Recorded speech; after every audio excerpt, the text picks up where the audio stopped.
FM plus 89.1 megahertz सुनिरहनुभएका त्यसै गरी सामाजिक सञ्जालमा कार्यक्रम हेरिरहनुभएका आदरणीय श्रोता तथा दर्शक महानुभावमा नमस्कार। कार्यक्रम कमल गाउँपालिका वडा नम्बर 4 गतिविधिमा यहाँलाई स्वागत छ। उपस्थित भएको छु म युवराज भट्टराई भने प्राविधिक पाटोमा रहेर प्रविधि संयोजन प्राविधिक मित्रहरू मन्जु डाँगी सकेन्द्र ताजपुरिया त्यसै गरी दिपेश किशोर भट्टराईले गरिरहनु भएको छ। कमल 4ले वडावासी जनतालाई वडामा भएका तथा हुने विविध विकास निर्माण लगायतका गतिविधिको बारेमा जानकारी गराउने उद्देश्यले यो कार्यक्रम निर्माण गरेको हो। हरेक महिनाको 7 गते साँझ 6:30 देखि 7 बजेसम्म प्रसारण हुने कार्यक्रमलाई हामीले 8 गते बिहान 9:30 देखि 10 बजेका साथै अन्य दिनमा पनि अनुकूल समय मिलाएर पुनः प्रसारण गर्दै आएका छौं। तपाई देश विदेश विभिन्न भूभागमा रहेर रेडियो सेट त्यसै गरी अनलाइन मार्फत कार्यक्रम सुनिरहनु भएको छ। रेडियो सेटमा 89.1 मेगाहर्ज छँदैछ। प्रदेश 1 का विभिन्न भूभागमा तपाईले रेडियो सेटबाट नै कार्यक्रम सुन्न सक्नुहुन्छ भने अनलाइन मार्फत एफएम प्लस को प्रसारण सुन्नका लागि तपाईले www.fmplusnepal.com लगइन गर्नुपर्ने हुन्छ। त्यसै गरी हाम्रो पात्रो एप्लिकेसनबाट पनि तपाईले एफएम प्लस को अनलाइन प्रसारण सुन्न सक्नुहुन्छ। हामीले वडा गतिविधि कार्यक्रमलाई भिडियो प्रविधिमा निर्माण गरेर सामाजिक सञ्जालबाट पनि प्रसारण गरेका छौं। तपाईले हाम्रो Facebook page FM plus 89.1 megahertz Gauradaha Jhapa त्यसै गरी युट्युब च्यानल टिभी प्लस नेपालबाट पनि भिडियो प्रविधिमा निर्माण गरिएको कार्यक्रम हेर्न सक्नुहुन्छ। यो त भयो कार्यक्रमसम्मको पहुँच सम्बन्धको जानकारी। अब विषयवस्तुको कुरा गरौँ। विषयवस्तुको कुरा गर्दा यसपालि पनि हामीले सदाझैं वडाका पछिल्ला गतिविधिहरूलाई कार्यक्रममा समेटेका छौं। वडा अध्यक्ष प्रेम बहादुर राईले वडाका गतिविधिको बारेमा जानकारी गराउनु भएको छ। त्यसै गरी कार्यक्रमको दोस्रो खण्डमा हामीले महिला वडा सदस्य सीता निरौलासँग महिला लक्षित कार्यक्रम र प्रभावकारिता विषयमा कुराकानी गरेका छौं। कार्यक्रमको सुरुमा वडा अध्यक्षज्यूले राष्ट्रिय जनगणनाको गणकहरू घर घरमा पुगेर विवरण संकलनको काम भइरहेको विषयको जानकारी गराउनु भएको छ। अबको पालोमा कार्यक्रमको सुरुवातमा वडा अध्यक्ष प्रेम बहादुर राई। यो जनगणना हाम्रो एउटा पर्वको रूपमा 10 वर्षमा आउँछ। यो 10 वर्षमा आउने 28, 38, 48, 58, 68 अहिले 78 भएको छ। यो 78 सालको जनगणना कार्तिक 25 देखि सुरु गरेर मङ्सिर 9 गते सम्पन्न गरिसक्ने भनेर निर्देशन छ। त्यो निर्देशन अरू कसैलाई पनि हामीले जानकारी गराइराख्नु नपर्ने अवसर चाहिँ के प्राप्त भएको छ भने जसले मोबाइल उठाउँछ, जसलाई मोबाइल उठाउँछ र मोबाइलले उसँग गफ गर्छ, पहिलो कुरा त्यो सूचना निर्देशन दिएको छ। यसले पनि महत्त्वपूर्ण सहज ल्याएको छ। त्यसैले अहिले सुरुमा चलिरहेको अवस्था छ। भोलि 8 गते 9 गतेसम्म भनेको छ। 9 गते सम्पन्न गरिसकेपछि उनीहरूले छुटेको भए कहीँ बाँकी रहेको भए जानकारी गराउला, नछुटेको भए सम्पन्न गरेर यहाँ हामीलाई वार्डमा ल्याउलान्। यही ल्याएर त्यसको पछि हामीले कसरी के गर्ने हो, छुटपुट भएको कति जानकारी लिने, कति सोधपुछ गर्ने, यो कुरा चाहिँ हाम्रो जिम्मेवारी रहन्छ। यसैलाई चाहिँ निर्णय होला भन्ने लाग्छ सर। जसलाई भेट्छु टोल विकासहरूलाई, काहीँ तपाईँहरूको टोलमा एउटा छुट्याउने तपाईँहरूको गलत हुनेछ। जे सत्य तथ्याङ्क आओस् र कोही नछुटुन्, छुटो भने टोल विकासले जिम्मेवारी लिनुपर्छ भन्ने खालकोसम्म निर्देशन गरेको हुनाले त्यस कुरामा मलाई खासै छुटपुट होला जस्तो लागेको छैन सर। राष्ट्रिय जनगणनाको विषयपछि कार्यक्रम कमल गाउँपालिका वडा नम्बर 4 गतिविधिमा अब भने एक्स्ट्राजेनिका खोप लगाइएको विषयको जानकारी गराउने बेला भएको छ। पुनः वडा अध्यक्ष प्रेम बहादुर राई। यो सुरुवातको 55 देखि माथिका गए ज्येष्ठहरूलाई सबैले पार्ने गरी ती खोप सुरुमा हाने। ती खोपकोमा अहिलेसम्म कतिवटा व्यक्तिहरू छुटेका छन्, बाहिर फेरि हिँडडुल गरेको कारणले छुट्या छ। त्यो पहिले कोभिड आयो, दोस्रोमा भेरोसिल आयो, दोस्रोमा जोङसुङ आयो। त्यो जोङसुङ भन्ने चाहिँ एकै भ्याक्सिन एउटै खोप सुईले हुने भन्ने कुरा आएको छ। त्यसो भएपछि अहिले भेरोसिल हान्नेहरू दोस्रो खोप लगाइसके। यो कोभिड खोप हान्नेहरू पहिले हानेको फेरि दोहोरिरहेको अवस्था। अहिले पनि हाम्रो शिव पञ्चायत मन्दिर वार्ड नम्बर 4 को शिव पञ्चायत मन्दिर मुजुरभिट्टा भन्ने टोल विकास संस्था मुजुरभिट्टा छ, त्यही मन्दिरमा अहिले सुरु भएको छ। अहिले गरिरहेछन्। अघिजा 100 खोप आएको नपुगेर फेरि म गइसकेपछि छैन भनेपछि तुरुन्तै मैले शाखा कार्यालय कमलगापा भित्र पठाएर अहिले लिएर आयो होला न, हान्न फेरि त्यसलाई थप सुरु गरेको छ। भरिसके 100 को ठाउँमा अब फेरि थप 50 जति ल्याऊ र बाँकी भएको फर्काएर लाने गरी नछुटुन्। फेरि यहाँ जनताहरू हामी सेवा गराइहरू फर्केर जानु नपरोस् भन्ने यसोमा निर्देशन गरेर भर्खरै अहिले आइरहेको छु। त्यो फेरि चलिरहेको अवस्थामा छ सर। खोप लगाइएको सम्बन्धको जानकारी गराइसकेपछि कार्यक्रम कमल गाउँपालिका वडा नम्बर 4 गतिविधिमा अब भने 1 महिना अघि परेको अविरल वर्षा आएको हुरीका कारणले वडामा पुगेको क्षति विवरण सङ्कलन र राहतका कार्यक्रम सम्बन्धमा जानकारी गराउने बेला भएको छ। अबको पालोमा पुनः वडा अध्यक्ष प्रेम बहादुर राई। यसको बारेमा यो ठ्याक्कै दसैँको बेलामा वर्षा आयो। धान कोही पाक्नु बाँकी थियो, कोही काटिसकेका थिए, कोही काट्न अलिक कोही कति ठाउँ पछाडि रोपेका हरियै पनि थियो। त्यस्तो अवस्थामा यो झन्डै 24 घन्टा झन्डै 36 घन्टा जति वर्षा भएको हुनाले यो पानी नै पानी डुबान क्षेत्र। तर हाम्रोमा ठुल्ठुलो तलाउ हुने जग्गाहरू नभएको कारणले सामान्य बगेर निरन्तर बगिरहने ठाउँहरूमा चाहिँ अलि बढी नोक्सान भयो र त्यसको लागि गाउँपालिका मिटिङ बस्यो।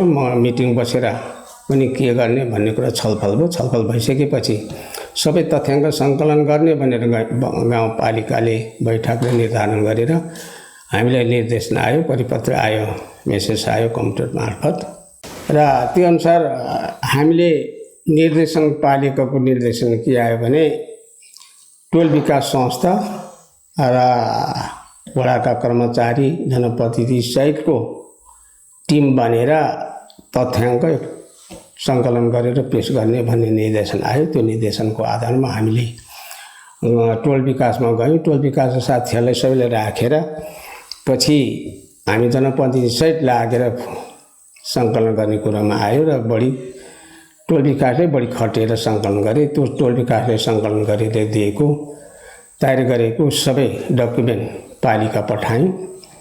पालिका पठाइसकेपछि त्यसको निर्णय फेरि कसरी जाने, एक्चुअल ल्याउने र सबैलाई सम्भव पैसा जति दिने हो नि सम्भव नहुने भयो भन्ने कुरा पालिकामा छलफल भयो। छलफल भइसकेपछि त्यो चाहिँ फेरि एकिन गरेर ल्याउने भनेर कसैलाई कति प्रतिशत दिने हो, कसरी प्रतिशत छुटाएर अगाडि बढाउने हो, के दिने हो भन्ने कुरामा चाहिँ छलफल भयो। पछि गाउँपालिकाको मिटिङ फेरि बसिसकेपछि मैले चाहिँ सबै कुराहरू छलफल गरेर ल्याउने भन्ने कुराहरू र मैले चुप लागेर बसेँ। अनि पछि त्यहाँ अब अन्न धान बाली नोक्सान भयो भन्ने कुरा आइसकेपछि कतिवटा कुरा चाहिँ आलुको बिउ दिने 50% डिस्काउन्ट गर्ने भन्ने कुरा पनि आयो। आलु सबैले रोप्दैनन्। अब हिउँदे मकै छर्ने बाली छ, 5-10 मन मकै तुलायो भने खाना खानु पनि हुन्छ। त्यसपछि मकैको बिउ दिँदा चाहिँ उचित होला भन्ने खालको छलफल भयो। त्यसैको आधारमा अहिले मकैको बिउ पनि दिँदैछन् र मकै बिउ लिन जानेहरूले चाहिँ मैले 4 नम्बर वार्डको चाहिँ फेरि कटाउने म अगाडि बढ्दिनँ। जे निर्देशन दियो पहिले नै यकिन गरेर यहाँभन्दा बढ्ती नबढाइकन 100 नोक्सानी भएकोलाई 25-20सम्म दिन सकिने गरीको चाहिँ निर्णय दिनुभएको भए निर्देशन दिए भए हामी त्यही किसिमले गराउँथ्यौँ। हामीले पठायौँ, त्यो पठाउनु फेरि हामी कटाउनु छान्दैनौँ। जस्तो छ पालिकाले ठहर गरेर जति दिने हो त्यही प्रतिशत कटाएर दिने गरी तपाईँले निर्णय गरेर दिनुहोस् भनेर मैले शाखाका कर्मचारी आएर कोहीको ठाउँ डुल्नु भयो र त्यसैले बनावट गरेर छनौट गरेर बनाएर पठाउनु भएको होला। त्यसरी अगाडि बढेको छ। कमल गाउँपालिकाले कृषकहरूलाई आलुको बिउ अनुदानमा वितरण गर्ने व्यवस्था मिलाएको छ। अब यो विषयमा वडा अध्यक्षज्यूले जानकारी गराउनु भएको छ। पुनः वडा अध्यक्ष प्रेम बहादुर राई। यो आलुको बिउको कुरा चाहिँ पहिलो कुरा त यहाँ आलुको बिउको कुरा अनुदान दिने भन्दा पनि हाम्रो यस कमल गाउँपालिका कृषि समूह किसान समूहले कोल्ड स्टोरमा जम्मा गरेको आलु 100% कुहेर नष्ट भएको छ। त्यसले समस्या आइरहेछ। अनि उहाँले शान्ति कोल्ड स्टोर भन्छ, त्यहाँ लगेको आलु सर्वनाशै भएको बुझिन्छ र अहिले कुनैले त्यो बोरा खोलेर छानेर एउटा दाना रोप्ने पनि अवस्था छैन, रोपी नउम्रिने अवस्था छ भनेर त्यसले समस्या ल्याएछ।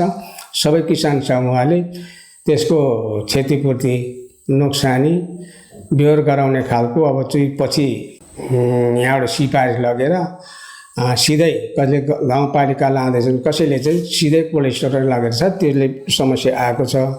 अहिले त्यसमा आलुको बिउ दिने भनेर चाहिँ पालिकाले निर्णय गरेको चाहिँ 50%मा 100मा 50 गाउँपालिकाको लगानी र 50 चाहिँ किसानहरूले बेहोर गर्नुपर्ने भन्ने कुरा छ। अब अहिले आलुको बिउ पालिकाले ल्याएको आलुको बिउ झनै 50 रुपियाँ किलो वहीँ परेको कुरा आइरहेछ। यहाँ बजारमा चाहिँ 150 रुपियाँ पल्ला भएर पालिकाको 50 रुपियाँ किलो आएको हुनाले किसानहरूले त्यो किन्नुभन्दा बजारैदेखि लगेर किनेर रोप्ने हो कि भन्ने कुरा नआएको छ। र अहिलेसम्म त्यो आलुको बिउ अलिक केही चाहिँ लगिसके, अलिक केही बाँकी होला नपुगमा अब गाउँपालिकाले के गर्दैछ त्यसलाई मैले त्यति चासो पनि लिएको छैन। त्यति नै हो, त्यही असर छ भएको छ। चालु आर्थिक वर्षका योजना र सम्झौताको विषयमा अब जानकारी गराउने बेला भएको छ। योजना छनौट भएर उपभोक्ता समिति गठन भइसकेको अवस्था छ। अब सम्झौताका कामहरू धमाधम भइरहेको र कतिपय कामहरू सम्झौता भएर सम्पन्न हुने चरणमा पुगेको पनि वडा अध्यक्षज्यूले जानकारी गराउनु भएको छ। अबको पालोमा पुनः वडा अध्यक्ष प्रेमबहादुर राई। योजना सम्झौता गरेर काम थाल्नको लागि हामीले निर्देशन नीतिअनुसार अहिलेको समस्या हाम्रो सरकारको गतिविधि चुनाव निर्वाचनको अवस्था आउने सम्मको हल्ला छ। हामीले भरिसके हाम्रो निर्णय पालिकाको मिटिङमा पनि भरिसके। हामी फागुनभित्र सबै यो भरिसके, माघभित्रै नभए फागुन अन्त्यतिर चाहिँ योजना सम्पन्न गर्ने भन्ने निर्देशन थियो। त्यसैले फलो गरेर अहिले हामीले सबै योजना सम्झौताको लागि खुरुखुरु गर्दैछौँ। जसले सम्झौता गरेर अगाडि बढाउन आएको छैन उनीहरूले तागेता गरेर हामी धन दिनैमा हिजो 5वटा जति सम्झौताको लागि पठाइसकेका छौँ। अब तिनलाई प्राधिक हाम्रो प्राधिक जुन एकजना प्राधिक हुनुहुन्छ उहाँको हजुरबा खसेर उहाँ चाहिँ 12-13 दिन अल्मलिनु भयो र योजना इस्टिमेट गरेर त्यसलाई अगाडि बढाउन नसकिरहेको अवस्था छ। अर्कै प्राधिक झिकार हामीले 5-6वटा जति योजना सम्झौताको लागि इस्टिमेट गराएर त्यो सम्झौता गर्न पठाइसकेका छौँ। अब निरन्तर हामी हुने र नहुने अब 1 महिना दिनमा गर्नु सक्नेको 1 महिना दिनभित्रमा हामी सम्झौता गराएर अगाडि बढाउँछौँ। जब गर्दैन भने अब परिषदमा त्यसलाई फलो गरेर अन्यथा स्थानान्तरण गराउने कुरामा हामी लागि परिरहेको अवस्था छ। सर अब यसरी नै अगाडि बढ्ने कुराहरू अगाडि बढेको छ। समयले देशसम्महरू भरिसक्यो। मेरो बजेट यो वार्डमा छुटेको बजेट सबै सम्पन्न गरिनेमा तयारी साथ लागि छ। अब लगाउने कुरा पनि निरन्तर अगाडि बढिरहेको अवस्था छ। सर त्यसरी जाँदैछ। वडा अध्यक्षज्यूले गराउनु भएका यी जानकारीपछि कार्यक्रममा अब भने छोटो विश्राममा जाने बेला भएको छ। विश्रामपछि वडा सदस्य सीता निरौलासँगको महिला लक्षित कार्यक्रम तथा तिनको प्रभावकारिता विषयको कुराकानीका साथमा उपस्थित हुने नै छौँ। FM प्लस सुन्दै रहनुहोला, सामाजिक सञ्जालमा कार्यक्रम हेर्दै रहनुहोला। यदि तपाईलाई कोभिड-19 को लक्षण देखिएमा तुरुन्तै PCR परीक्षण गराउनुहोस्। यसरी गरिएको परीक्षण पोजिटिभ भएमा तपाई होम आइसोलेसनमा बस्न सक्नुहुनेछ। होम आइसोलेसनमा बस्दा ध्यान दिन पर्ने कुराहरू: दिनमा 3 देखि 4 पटक अक्सिजनको मात्रा जाँच गर्ने, अक्सिजनको स्तर 92% भन्दा बढी भएमा र ज्वरो पनि देखिएमा ज्वरोको औषधि सेवन गर्ने, तर अक्सिजनको स्तर 92% भन्दा कम भएमा अनिवार्य चिकित्सकसँग परामर्श लिने। परामर्शका लागि 1133 वा 1115 सम्पर्क गर्ने। चिकित्सकको सल्लाह बिना जथाभावी औषधि सेवन नगर्ने। पर्याप्त मात्रामा पोषिलो तथा झोलिलो खानेकुरा खाने। कोठामा बस्दा झ्याल वा भेन्टिलेसन खुल्ला राख्ने। आफूलाई सृजनात्मक काममा व्यस्त राख्ने र स्वास्थ्य कर्मीसँग नियमित परामर्श गरिरहने।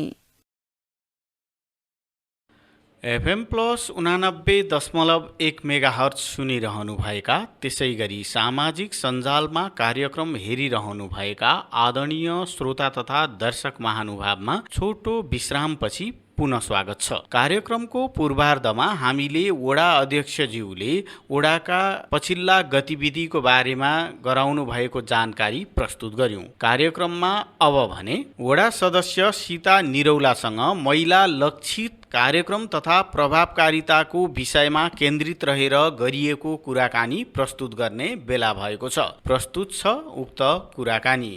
आज हामी कमल गाउँपालिका वडा नम्बर 4 मा यो 4-4.5 वर्षको अवधिमा भएका गरेका महिला लक्षित कार्यक्रम र तिनको प्रभावकारिताको विषयमा कुरा गरौँ न भनेर तपाईसँग जमर्को गरिराखेका छौँ। कमल 4ले वडा स्तरमा यो 4 वर्षको अवधिमा जुन समयमा गाउँपालिका स्तरबाटै नभएर वडाबाट पनि हामीले केही कार्यक्रमहरू गरेका थियौँ। के कस्ता कार्यक्रमहरू गऱ्यौँ त्यसको बारेमा जानकारी गराइदिनु न। धन्यवाद सर। हामी 4 वर्ष जनप्रतिनिधि व्यतीत गरिसकेका छौँ। यो बिचको दौरानमा कमल गाउँपालिकाबाट वडा स्तरीय हामीले महिला लक्षित कार्यक्रमहरू थुप्रै गरेका छौँ र हामीले महिलाहरूलाई महिला लक्षित कार्यक्रम गर्दै गर्दा उहाँहरूको जीविकोपार्जनमा आर्थिक टेवा पुगोस् र महिलाहरू आफ्नो खुट्टामा आफै उभिन सक्ने, सबल बन्न सक्नुहोस् भन्ने उद्देश्यका साथ हामीले कार्यक्रमहरूको आयोजना गर्दै आयौँ र कार्यक्रम गर्दा हामीले महिला दिदीबहिनीहरूलाई विशेषतः कृषिसँग जोडेर कृषिका नयाँ प्रविधि बिउ मलहरू सहित उहाँहरूलाई चाहिँ तालिमको व्यवस्थापन र बिउ बिजन सहित पनि दिएर उहाँहरूलाई कार्यक्रममा सहभागी गरायौँ र जस्तो मल्चिङ प्लास्टिक विस्तार गरेर मल्चिङ प्लास्टिकको प्रयोग गरेर तरकारी खेती लगाउँदाखेरि बेमौसमी तरकारीहरू लगाउँदा त्यसले दिने फाइदा र बेफाइदा र त्योबाट उत्पादन कसरी बढीभन्दा बढी लिन सकिन्छ, बेसिजनमा उत्पादन गरेका वस्तुको मूल्य बढी हुने र मल्चिङ प्लास्टिक प्रयोग गरिसकेपछि श्रम कम लाग्ने, किनभने गोलमेल गर्नु नपर्ने, सिँचाइ चाहिँ रहिरहने, यस्ता कुराको जानकारी दिँदै उहाँहरूलाई एउटा कृषिमा अगाडि बढाउनका लागि हामीले एउटा कार्यक्रम गऱ्यौँ। त्यसै गरी महिला दिदीबहिनीहरूलाई कृषि सँगसँगै अरू व्यवसायमा पनि लगाउनुपर्छ, व्यवसायमूलक बनाउनुपर्छ भनेर उहाँहरूलाई हामीले ढाकाका तालिमका व्यवस्थाहरू गऱ्यौँ र उहाँहरू त्यसमा पनि विशेषतः दलित बस्तीहरूमा हामीले छनौट गऱ्यौँ। 40 घर परिवार छनौट गर्दै गर्दा त्यसमा केही अन्य जातिहरू पनि पर्नुभयो र दलित महिलाहरू माझमा ढाकाका तालिमको व्यवस्था गरियो। त्यसमा 20 जना महिला साथीहरूले ढाका बुनाई 3 महिनाको ढाका बुनाई तालिम सम्पन्न गर्नुभयो र त्यसमा अहिले 7-8 जना महिला दिदीबहिनीहरूले निरन्तर त्यो ढाका बुनाईलाई चलाइरहनु भएको छ र उहाँहरूको हामीले तालिम सिक्यौँ, तालिम गऱ्यौँ। हामीले ढाका बुनाई चाहिँ हामी निरन्तर गरिरहेका छौँ, गर्दै पनि छौँ। तर पनि हामीलाई बजारको अलिकति अभाव भएको कुरा, बजार चाहिँ नभएकोले हामीले उत्पादन गरेका वस्तु सही समयमा हामीले तुरुन्तै बजारसम्म पुर्याउन अथवा बिक्न सकिरहेको छैन भन्ने गुनासो पनि छ। त्यसै गरी तरकारी भयो, ढाका बुनाई भयो, सिलाइ कटाई भयो र हामीले बाख्रा पालनका लागि पनि महिलाहरूलाई पशुपालनसँग जोडेर त्यसमा लग्यौँ। त्यसै गरी महिला सचेतनाका कार्यक्रमहरू, महिलाहरूलाई चाहिँ महिला हिंसा, त्यो सँगसँगै लैङ्गिक हिंसाका कार्यक्रमहरू, किनभने समुदायमा भइसकेपछि पहिले चाहिँ हामी घरेलु हिंसा अनि महिला हिंसा भन्थ्यौँ भने अहिले लैङ्गिक हिंसाको कुरा आइसकेको छ, किनभने समाजमा महिला र पुरुषलाई कानुनले बराबर हेरेको छ। समाजमा लैङ्गिक हिंसाहरू धेरै भइरहेका छन्, किनभने महिला मात्र होइन पुरुषहरू पनि हिंसामा पर्नु भएको छ। यसमा पनि सचेत गराउनका निमित्त कार्यक्रम गरेका छौँ। यसै गरी महिला बालबालिका सँगसँगै जोडिएर दुर्व्यसन सम्बन्धी समुदायमा एउटा दुर्व्यसनमा फँसेका भाइ बहिनीहरू हुनुहुन्छ, उहाँहरूलाई पनि सचेत गराउँदै कसरी आफू सही ट्र्याकमा आउने र हाम्रा नानी बाबुहरूलाई, हाम्रा अभिभावक बुवा आमाहरूलाई पनि हामीले आफ्ना नानी बाबुहरू चाहिँ 12-14 वर्षको जुन एउटा 10 एज हुन्छ त्यो समयमा चाहिँ अत्यन्तै केयर गर्नुपर्ने, उनीहरू चाहिँ त्यो बेला साथीभाइको लैलैमा लागेर बरालिने बिग्रिने बेला भएकोले त्यसलाई सहज रूपमा उहाँहरूलाई चाहिँ एउटा साथीको जस्तो व्यवहार गरेर आफ्ना नानी बाबुहरूलाई सही ट्र्याकमा ल्याउनुपर्छ भन्नेसम्मका कार्यक्रमहरू हामीले चाहिँ समुदायमा गर्दै आइरहेका छौँ। कस्तो छ त, जस्तै अहिलेसम्मको यो कार्यक्रम गराई तपाईँहरूले त अब अनुभव पनि एक किसिमको प्राप्त गरिसक्नुभयो, ती कार्यक्रमहरू कतिको प्रभावकारी बनेका छन्? जस्तै महिला लक्षित कार्यक्रमहरूले महिलालाई अलिकति स्वावलम्बी बनाउन, आत्मनिर्भर बनाउनका निमित्त कतिको भूमिका निर्वाह गरेको छ जस्तो लाग्छ? जुन उद्देश्यका साथ जति अपेक्षा गरेर गाउँपालिकाले लगानी गरेर कार्यक्रम गरेको छ यद्यपि त्यति हुन सकेको छैन, तर पनि केही महिला साथीहरूले त्यसमा काम गरिरहनु भएको छ। तर हामी सामान्यतया एउटा सिप सिकेर जानेर एउटा बजारसँग प्रतिस्पर्धा गर्न नसक्दाखेरि जति प्रतिफल हुनुपर्ने हो त्यसको उत्पादन लिन सक्नुपर्ने हो त्यो लिन सकिरहेको अवस्था देखिँदैन। हामीले महिला दिदीबहिनीहरूलाई व्यवसाय बनाउनका निमित्त कमल गाउँपालिकाले गत वर्ष जो महिला दिदीबहिनीहरू डालोमा होइन एउटा ढकीमा टाउकोमा बोकेर गाउँघरमा सब्जी बेच्दै हिँड्नुहुन्थ्यो, विभिन्न चटपटे भयो, पानीपुरी भयो, यी खाद्यान्नका कुराहरू चाहिँ घर दैलोमा लिएर उहाँहरू चाहिँ डालोमा भारी बोकेर हिँडिरहनु भएको थियो, फलफुल बेच्न हिँडिरहनु भएको थियो भने उहाँहरूलाई चाहिँ सहज होस् भनेर कामको थालनी गरेका छौँ। उहाँहरूलाई चाहिँ एकदमै सहजतापूर्वक काम गर्न सक्नुहोस्, किनभने यसो ठेल्ला हुने भनेर ठेला भ्यानहरू चाहिँ हामीले कमल गाउँपालिका 7 वटा वडामा सुरुवाती वर्ष भनेर हामीले कतिको प्रभावकारी हुन्छ त्यो पनि परीक्षणकै निमित्त उहाँहरूलाई चाहिँ ठेला भ्यान वितरण गऱ्यौँ। अन्तर्राष्ट्रिय श्रमिक महिला दिवसको दिन अवसर पारेर महिला दिदीबहिनीहरूलाई 7 जना एकल महिला जो आफै आफ्नो परिवार आफ्ना नानी बाबुहरूलाई हेरचाह गर्न उहाँलाई सहयोग होस् भनेर त्यो वितरण गरेका छौँ। त्यसले राम्रो प्रतिफल दिएको छ, किनभने उहाँ चाहिँ डालोमा गरौँ अलिकति बढीमा भारी बोकेर हिँड्दा असहज हुने, टाढा पुग्न नसकिने भइरहेको र त्यो ठेला भ्यान दिइसकेपछि चाहिँ उहाँहरूलाई सहज भयो, घामपानीबाट पनि जोगिनु भयो, किनभने आफू पनि त्यही छानामुनि रहनुभयो र ठेलेर उहाँले आफ्नो एरिया क्याचमेन्ट एरियासम्म जान सक्ने, आफूले भएका बनाएर लगेका, आफूले उत्पादन गरेका, आफूले चाहिँ जे बेच्नु पर्ने हो त्यो चाहिँ समुदायसम्म पुर्याउन सकेको अवस्था छ। त्यसले राम्रै प्रतिफल दिएको छ। र हजुरले भन्नुभयो जस्तो जे हामीले तालिमका व्यवस्था आयोजनाहरू गऱ्यौँ, ब्युटिसियनको व्यवस्था सिक्नु भएको छ, थुप्रै भाइ बहिनीहरूले चुरापोते ती चाहिँ एउटा महिलाहरूका सिँगारका सामानहरू बनाउने तालिमहरू गत वर्ष नि गऱ्यौँ, अघिल्लो वर्ष नि गऱ्यौँ। त्यसमा चाहिँ विभिन्न सेन्टराइज गरेर कार्यक्रमहरू गरेका छौँ। वडाहरूले आफ्ना वडाबाट पनि सिलिङ बजेटबाट पनि वडा स्तरीय कार्यक्रम गरेको छ र समग्र कमल गाउँपालिकाले चाहिँ बरु धेरैभन्दा धेरै लक्षित कार्यक्रमहरू गाउँपालिका मार्फत नै चलाउनुपर्छ र कार्यक्रम गर्दाखेरि चाहिँ कार्यक्रम विभाजन गरेर कुन कुन कार्यक्रम कुन कुन वडामा दिने र कुन कार्यक्रम कुन वडामा दिने भनेर नै कार्यक्रमलाई चाहिँ विभाजन गरेर कार्यक्रमहरू चलाइरहेका छौँ। त्यसरी कार्यक्रम गर्दै गर्दा उहाँहरूले उत्पादन गरेका वस्तुहरू बजारसम्म लाने अनि उहाँहरूलाई चाहिँ बढीभन्दा बढी बजारसँग जोड दिनका लागि गाउँपालिकाले पहल गर्नुपर्छ भन्ने लाग्छ, किनभने सबै व्यवसाय गर्ने महिला दिदीबहिनीहरूको पहुँच हुँदैन। अलिकति आफ्नो भएको लगानी लगाएर त्यहाँ फसाइसकेपछि त्यो बिक्री भएन भने उहाँले फेरि त्यो चाहिँ कसरी बढाएर जाने, होइन त्यो बजार किनभने निरन्तर चल्नु पर्यो, त्यो कुरा छ। र अर्को एउटा हामीले कमल गाउँपालिकाले लगानी गरेर राम्रै गर्न खोजेको चाहिँ एउटा गुनासोको विषय छ। अचारको तालिम महारानी झोडाबाट अचार हामीले गौराधा नगरपालिकासँग समन्वय गरेर त्यहाँबाट चाहिँ तालिम दिनका लागि व्यवस्था गरेर लगानी गरेर मेटेरियलहरू सबै खरिद गरेर श्रुति कृति महिला एउटा सहकारी छ कमल गाउँपालिकामा, ती महिला साथीहरूले पहिलेदेखि नै सञ्चालन गर्नुभएको र त्यसैलाई निरन्तर दिने भनेर गरियो। त्यो चाहिँ अहिले सञ्चालनमा रहन सकेन, 1 वर्ष सञ्चालन गर्नुभयो, अहिले त्यो सञ्चालनमा रहन सकेन। र अर्को के देखिन्छ भने महिला दिदीबहिनीहरूको चाहिँ निरन्तरता अलिक कम देखिन्छ। जे कार्यक्रममा आउँछन् ती कार्यक्रमहरूमा चाहिँ आफै इन्भल्भ हुन पाए हुन्थ्यो।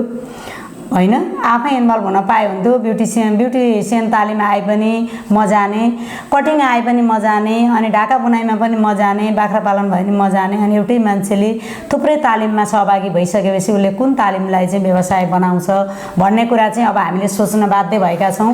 र कम्तीमा पनि उहाँले तालिम अवधिमा समावेश हुने र उहाँले पूर्ण रूपमा, मलाई लागेको कुरा पूर्ण उहाँले त्यो तालिम अवधिभरि बस्न सक्नु भएन, त्यो तालिममा उहाँले चाहिँ ज्ञान हासिल गर्न सक्नु भएन भने उहाँलाई प्रमाणपत्र दिइरहनु जरुरी छैन, बरु उहाँलाई अर्को तालिममा समावेश गराउँदा उपयुक्त हुन्छ भन्ने लाग्छ। अहिले त त्यो किसिमका तालिमहरू जसले लिनुहुन्छ, जति लिए पनि सबैले नै प्रमाणपत्र प्राप्त गर्ने अवस्था नै होला होइन। त्यसले गर्दाखेरि पनि म तालिममा जान्छु। अर्को कुरा के भने अलिकति पहुँचको भरमा पहुँच पुगिसकेपछि मै लिने भन्ने किसिमको भन्दाखेरि पनि जस्तै नि हामीले जस्तै वडाबाट नै सिफारिस गर्छौँ कतिपय गाउँपालिकामै जाने भए पनि त्यो विषयमा त वडाले पनि त्यो अलिकति ध्यान दिन पनि सक्यो भने त सुधार ल्याउन सकिएला नि होइन। सिफारिस कसलाई गर्ने, कसलाई पठाउने, उसलाई नै आवश्यक हो कि होइन भन्ने विषयमा पनि के छ यो चाहिँ कस्तो हामीले छनौट चाहिँ गर्छौँ सर। कस्तो हुन्छ भने उहाँहरूले इच्छा जाहेर गर्नुहुन्छ, इच्छा जाहेर गरेपछि यतिवटा कोटा कमल गाउँपालिकाभरि यतिजनाको कोटा छ र वडाबाट यतिजना सहभागी गराइयोस् भनेरै हुन्छ। अथवा वडा तोक्यो भने फलानु वडामा यतिजना र अरू वडाबाट यतिजना भनेर माग गरिन्छ। त्यो अनुसार जाँदाखेरि उहाँहरू एकदमै म इच्छुक भएर जानुहुन्छ। तर साह्रै विपन्न वर्गमा जाँदा अलिअलि समस्या पनि छ।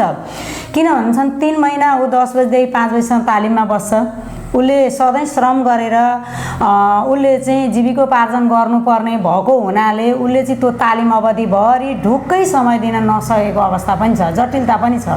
किनभने ऊ तालिममा जान्छ 10 बजेदेखि 4 बजीसम्म गएपछि उसले पार्ट टाइम काम गरेर उसले आय आर्जन गर्न सकेन, नसकिसकेपछि उसले 3 महिना आय आर्जन गर्न सकेन भने अब उसले चाहिँ कसरी जीविकोपार्जन गर्छ त? उसका चाहिँ घर परिवारमा परिवार पनि हुन्छ, नानी बाबुहरू पनि हुन्छन्, नानी बाबुहरूलाई स्कुल पनि पठाउनु पर्ने हुन्छ र उसको घर पनि चल्नु पर्ने हुन्छ। त्यसले गर्दा उसले निरन्तर समय दिन नसकेर त्यो काममा सक्सेस भएर ऊ लाग्न नसकेको पनि एउटा देखिन्छ।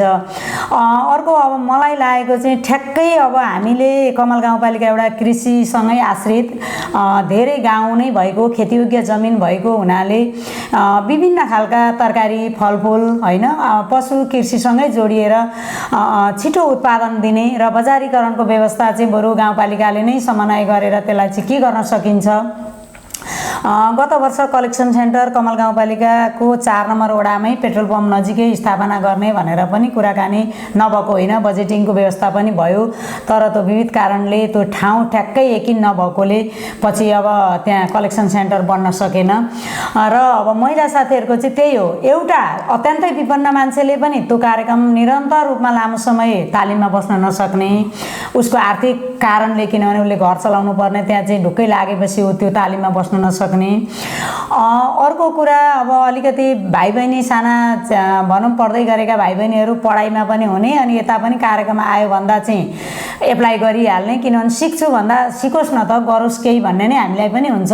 तर उहाँले चाहिँ अब त्यो सबैतिर हात हालिसकेपछि कोही पनि मान्छेले व्यवसायमूलक बन्न सक्दैन। मलाई लागेको कुरा अब हामीले अलिकति विचार चाहिँ के गर्नुपर्ने भयो, यो कफी तालिम अहिले हाम्रो नयाँ हो, थिएन योभन्दा अगाडि, र बरु उहाँहरूलाई पहिलोचोटि एउटा चरणमा 1.5 महिनाको दियो भने अर्को त्यसलाई बेसिक बनाएर बेसिक दिइसकेपछि त्यसलाई चाहिँ अलिकति एक लेभलको तालिम दिँदाखेरि दोस्रो लेभलमा दिँदा तिनै मान्छेहरू बोलाउने र उहाँहरूलाई चाहिँ बरु थोरै मान्छेलाई व्यवसायिक बनाउन सक्यो भने चाहिँ त्यो चाहिँ एकदमै सही हुन्छ होला। उहाँले चाहिँ काम सिकिसकेपछि त्यो जीवनमा चाहिँ प्रयोग गर्नुहोस् र उहाँको आर्थिक उपार्जन, उहाँको चाहिँ जीविकोपार्जन, हाम्रो जुन समृद्ध कमल सुखी नेपाली अथवा हाम्रा नागरिकहरू सुखी रहन् भन्ने जुन हाम्रो एउटा परिकल्पना छ त्यो पनि सक्सेस होस् भन्ने लाग्छ। अब यो जस्तै नि लक्षित वर्गका कार्यक्रम अथवा महिला लक्षित कार्यक्रमकै विषय चाहिँ के हुन्छ भने महिलाहरूलाई आत्मनिर्भर बनाउने भन्ने हुन्छ। त्यहाँभित्र पनि जस्तै अब एउटा पारिवारिक अवस्थाको कारणले गर्दा पनि अत्यन्तै आर्थिक अवस्था न्यून भएको, चेतना स्तर कमजोर भएको समुदायलाई चाहिँ यस्ता कार्यक्रमहरूमा बढीभन्दा बढी समेट्नुपर्छ भन्ने हुँदै गर्दा तपाईँले अघि भन्नुभयो नि जस्तै 2 महिना 3 महिना तालिम सञ्चालन गर्यो, बिहान बेलुका हातमुख जोड्न नै समस्या भएको परिवारले त्यो सक्दैन भनिसकेपछि यस्ता खालका कार्यक्रमहरू निर्माण गर्दा पनि अलिकति सोचेर विचार गरेर उहाँहरूलाई समेट्न सक्ने गरीका कार्यक्रमहरू निर्माण गर्नुपर्छ कि के सोचिरहनु भएको छ? यो चाहिँ एकदमै पर्ने रहेछ सर, किनभने बरु 20जना 50जना कमल गाउँपालिकाका महिलाहरूलाई सहभागी गराइन्छ भने बरु 30जना महिलाहरू साँच्चीकै छनौट गर्ने र उहाँहरूलाई कम्तीमा पनि एक साथ खानको लागि चाहिँ त्यो तालिममा आइरहँदा उहाँहरूलाई केही चाहिँ त्यो तालिममा गएपछि तालिम पनि सिक्नुहोस्, त्यो तालिममा पनि उहाँहरूलाई बरु उहाँहरूको पनि केही लगानी त हुनुपर्छ। अब उहाँहरूलाई त्यो तालिममा बसुन्जेल खानाका निमित्त असहज नहोस् भन्ने चाहिँ सोच्नु पर्ने रहेछ भन्ने चाहिँ बरु थोरै महिलाहरूलाई तयार गरौँ। 50 महिलाहरू हुनुहुन्थ्यो भने 30 महिलाहरूलाई गरौँ, त्यो 20जना महिलाहरूलाई लाग्ने सहभागी मेटेरियलहरू जुन तालिमको हुन्छ त्यो खर्चले उहाँहरूलाई नै बरु मेन्टेनेन्स गरौँ र उहाँहरूलाई चाहिँ अलिकति पहिलो चरण दोस्रो तलममा तालिममा दिइसकेपछि उहाँहरूलाई चाहिँ एउटा व्यवसाय बनाउनका लागि व्यवसाय प्रबन्धन कोष पनि सञ्चालन गरेको छ। तर कमल गाउँपालिकाले त्यो व्यवसाय सञ्चालन गर्दै गर्दा महिला लक्षित व्यवसाय गर्ने महिलाहरूलाई चाहिँ समेट्न त्यो चाहिँ अब कारणवश त्यो चाहिँ छुटेकै देखिन्छ। अहिले हामीले पनि अस्ति मात्रै कुरा गऱ्यौँ अध्यक्षज्यूसँग पनि, दिदी यो त अध्यक्षज्यू यस्तो भएछ, अब जो महिला व्यवसाय गर्दै हुन्छ उहाँलाई चाहिँ व्यवसाय प्रबन्धन कोषले छोएन, यो चाहिँ कृषि र पशुलाई मात्रै छोयो। कृषि र जो कृषिसँग आश्रित हुनुहुन्छ, तरकारी खेती लाउनुहुन्छ, बाली नाली लगाउनुहुन्छ, कृषिलाई पनि 2 लाखसम्म व्यावसायिक प्रबन्धन कोषमा समावेश गराइयो। कृषिमा पशुमा पनि लगाइयो, कृषिमा पनि लगाइयो र त अरू जुन महिला दिदीबहिनीहरूले ढाका बुन्दै हुनुहुन्छ होइन, अरू अचारका तालिमहरू गर्दै हुनुहुन्छ, उहाँले चाहिँ ब्युटिसियन चलाउनु भएको छ, झोला ब्यागहरू बनाउने तालिममा सहभागी हुनुभएको छ, उहाँहरूले म व्यवसाय बढाउँछु भन्दा उहाँहरूलाई चाहिँ गाउँपालिकाले अहिले दिइरहनु सकेको अवस्था छैन। अब हामीले यो वर्ष गर्दै गर्दा चाहिँ कार्यविधि बनाएर त्यसमा चाहिँ छाउनुपर्छ भन्ने लागेको छ। त्यो चाहिँ गरिएन भने अब किनभने उहाँहरू चाहिँ आफ्नै पैसाले त्यसै तालिममा बस्नै वा नसक्ने, उहाँले तालिमभरि पनि काम गर्दाखेरि तनावै तनावमा बस्नुपर्ने, मेरो घरमा भरे नानी बाबुलाई के खुवाउँ भन्ने, अनि उहाँ चाहिँ एउटा तालिममा बस्दै गर्दा चाहिँ उहाँले चाहिँ सम्पूर्ण कुरा बिर्सेर म सिक्छु भनेर बस्नुभयो भने मात्रै न त्यो तालिममा सिकिन्छ नि। नभएदेखि त घरमा मेरो नानी रुँदैछ, मेरो घर बित्यो, मेरो तरकारी के बित्यो भनिरह्यो भने त दिमाग त्यहाँ हुँदैन, उसले सिक्न सक्दैन।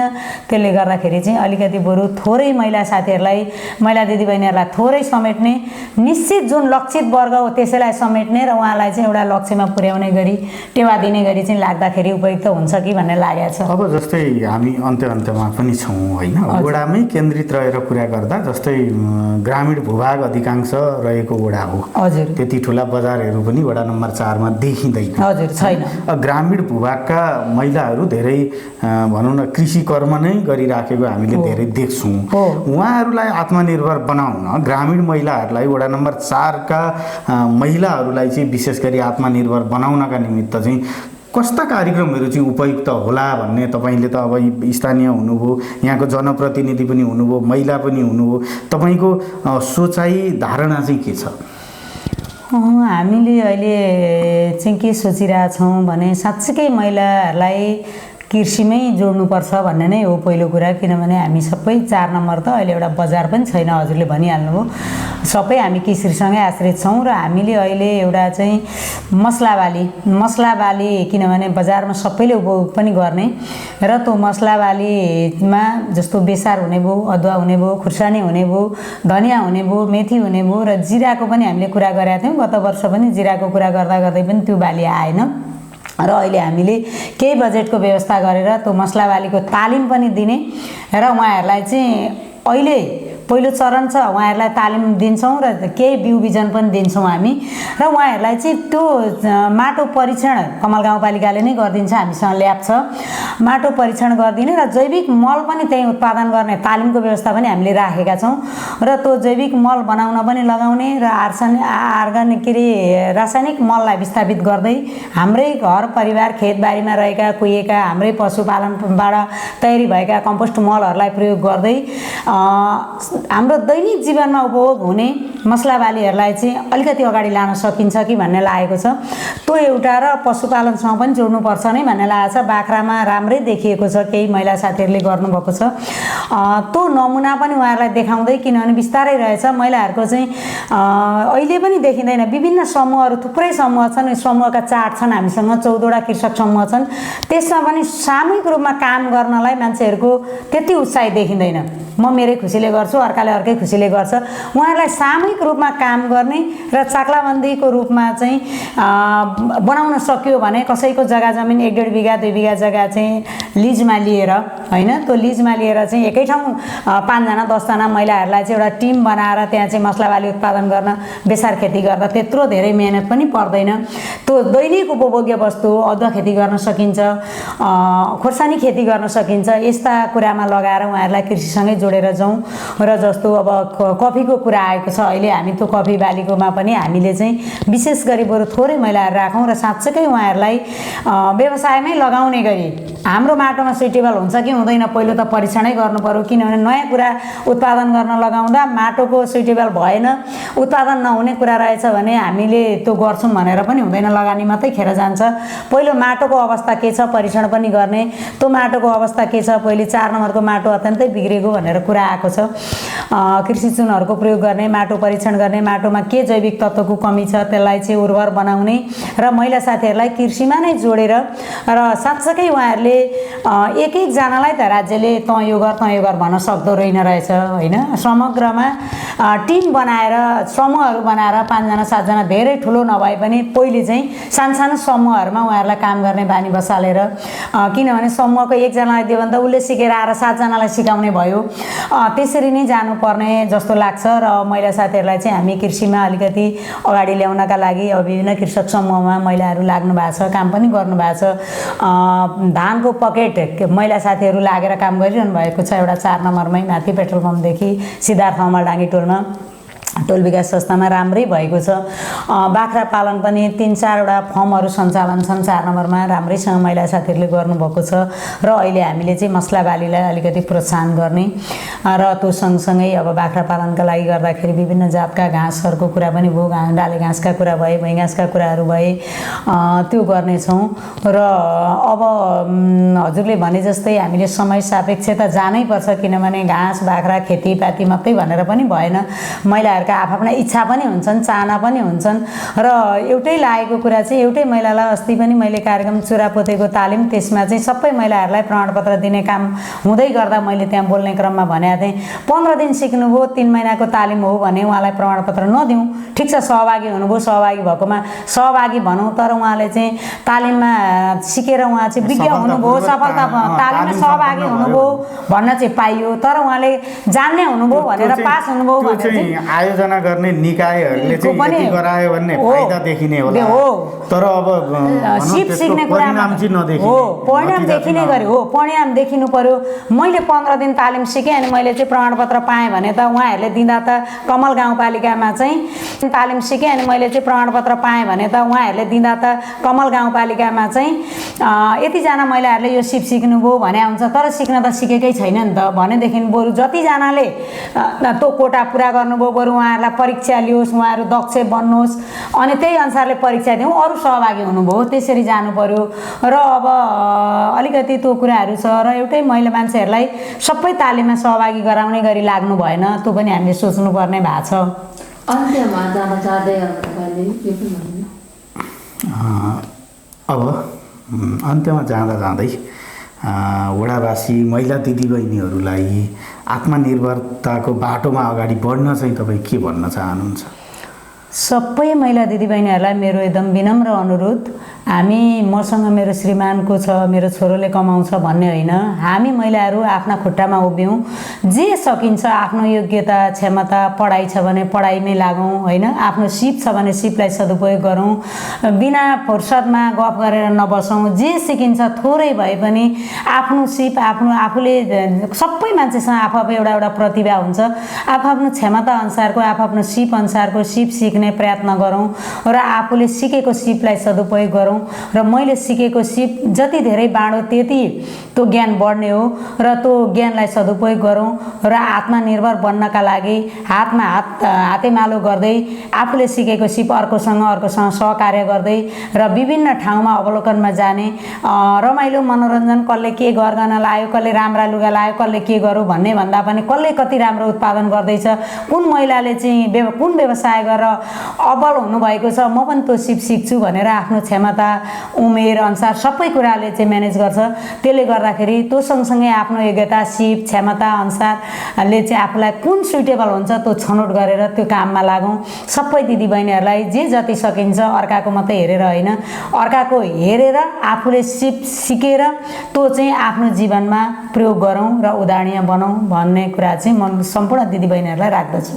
हुन्छ, महत्त्वपूर्ण समय उपलब्ध गराउनु भयो, यहाँलाई धेरै धेरै धन्यवाद छ। धन्यवाद, मलाई अवसर दिनुभयो आफ्ना कुरा राख्ने, यसमा गौरादय एफएमलाई धेरै धेरै धन्यवाद।